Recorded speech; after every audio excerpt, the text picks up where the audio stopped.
और इस मुहर्रम में हजरत हफ्सा रदी अल्लाह ताला अन्हा जो हुजूर की ज़ौजा है, वो फरमाती हैं रसूल पाक सल्लल्लाहु ताला अलैहि वसल्लम 4 अमल जिंदगी में कभी तर्क नहीं करते थे, छोड़ते नहीं थे। वो क्या है? तो आप फरमाती हैं उनमें से एक आशूरा का रोजा हुजूर कभी नहीं छोड़ते थे। आशूरा का रोजा रसूल पाक सल्लल्लाहु ताला अलैहि वसल्लम कभी तर्क नहीं फरमाते। इसकी बड़ी फजीलत है। ये आशूरा क्या है? 10वीं मुहर्रम के दिन को आशूरा कहा जाता है। बड़ा तारीखी दिन है।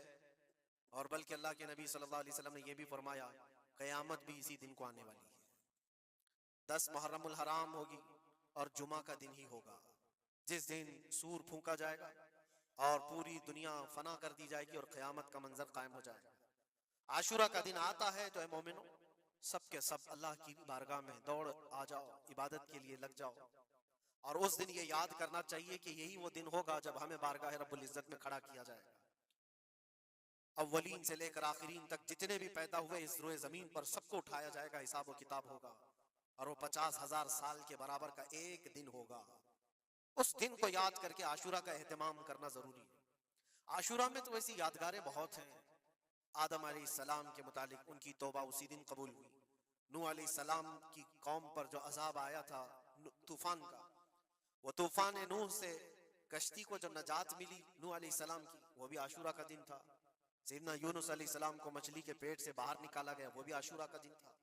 मूसा अलैहिस्सलाम को फिरौन से नजात दी गई, फिरौन गर्क हो गया, पानी में डुबो दिया गया, वो भी आशूरा का दिन था। बहुत सारी इस तरह की तारीखी चीजें आशूरा के दिन। लेकिन ये सारी तारीखों पर एक तारीख गालिब आ जाती है, वो रसूलुल्लाह के नवासे की कुर्बानी का दिन, इसलिए कि वो पूरी उम्मत को हिला देने वाला हादसा है। नबी आखिरुज़्ज़मान सल्लल्लाहु तआला अलैहि वसल्लम ने अपने उस लख्ते जिगर को, अपने उस नूरे नजर को, जिसके लिए अपने सजदे लंबे कर दिया करते थे। जानते हैं आप हुजूर पाक सल्लल्लाहु अलैहि वसल्लम के एक बेटे थे हजरत इब्राहिम, और ये उसी जमाने के हैं जब हजरत इमाम हुसैन भी पैदा हुए थे और हुजूर की गोद में आपके अपने बेटे भी थे।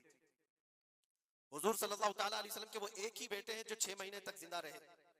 हुजूर सल्लल्लाहु अलैहि वसल्लम अपनी गोद में बिठाकर उन्हें प्यार कर रहे थे और इमाम हुसैन को भी गोद में रखे हुए थे। एक तरफ नवासा है और एक तरफ बेटा है।